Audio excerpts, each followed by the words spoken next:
Chief of defence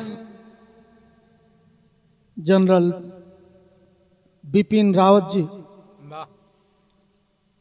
देश के अप्रतिम योद्धा के चरणों में श्रद्धा सुमन के रूप में यह गीत समर्पित कर रहे हैं। हम बिरहा गायक पंडित भगवान दास यादव साथी की ओर से यही कहना है, क्या कहूं अफसोस है, गम का फसाना हो गया। आज भारतवर्ष को आंसू बहाना हो गया।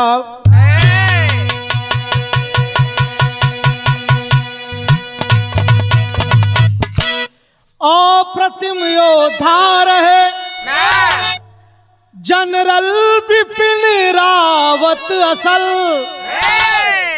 हेलीकॉप्टर क्रैश द्वारा सुरपुर में जाना हो गया।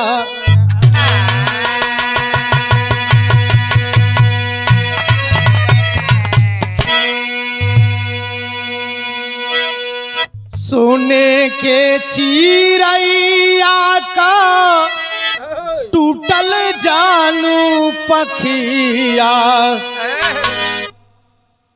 देशवा के हमरे जवान हो।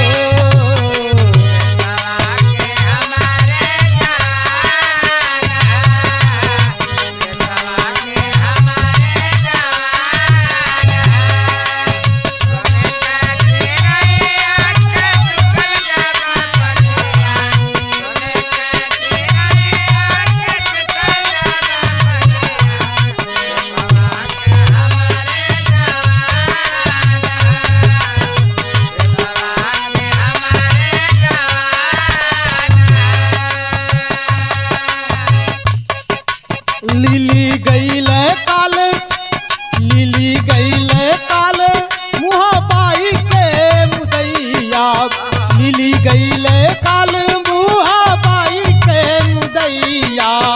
असमय में छूटल परान हो,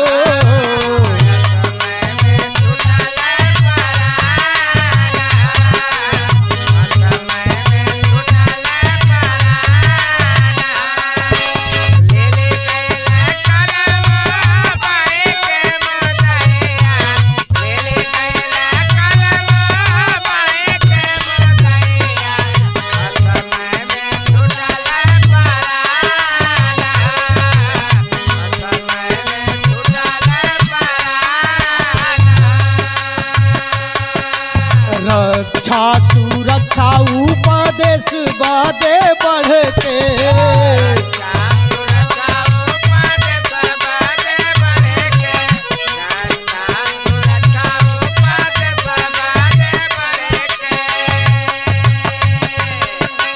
जात रहल दोनों प्राणी आन में चढ़ के।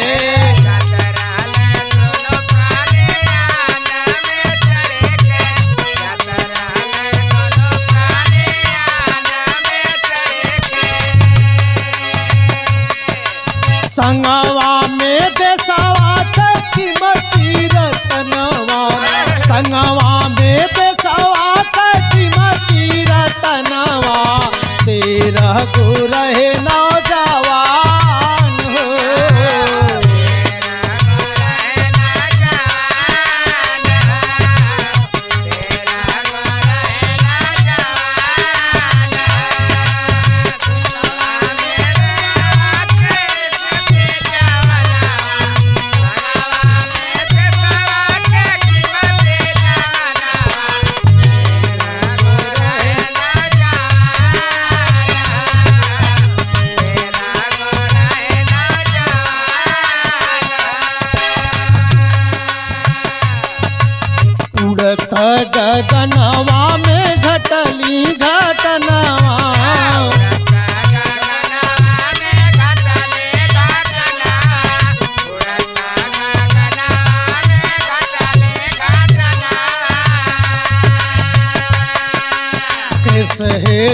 हेलीकॉप्टर भयल भई दुर्घटनावा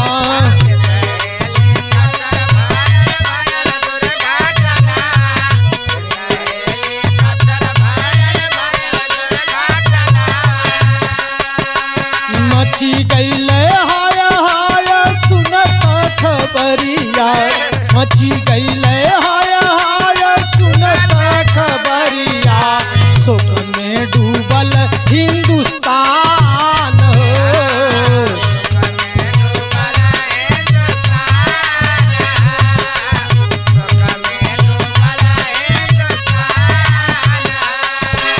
मची गईले हाय हाय सुनत खबरिया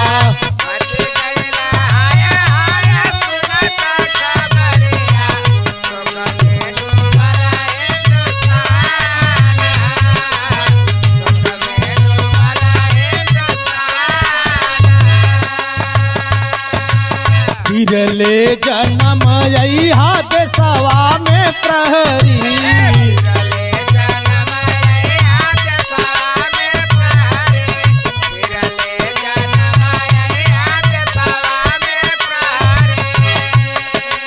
दिलवा दलक ने संवेदना बागहरी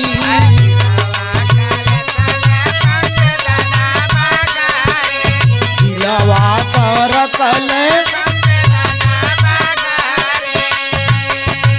सत सत नमन राउर पवन पयरिया सत सत नमन राउर पवन पयरिया दासु मन भगवान हो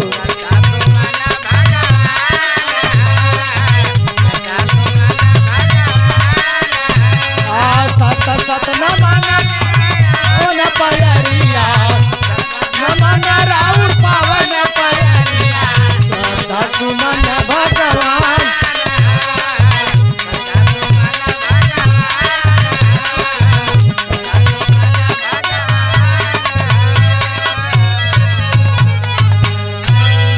हम बिरहा गायक भगवान दास यादव एवं साथी की ओर से chief of defence general Bipin Rawat ji के साथ जितने भी साथी उस हेलीकॉप्टर क्रैश दुर्घटना में हमसे अलग हो गए हैं उन सभी लोगों के चरणों में गीत के रूप में यह श्रद्धा सुमन है उन्हें सत सत नमन है।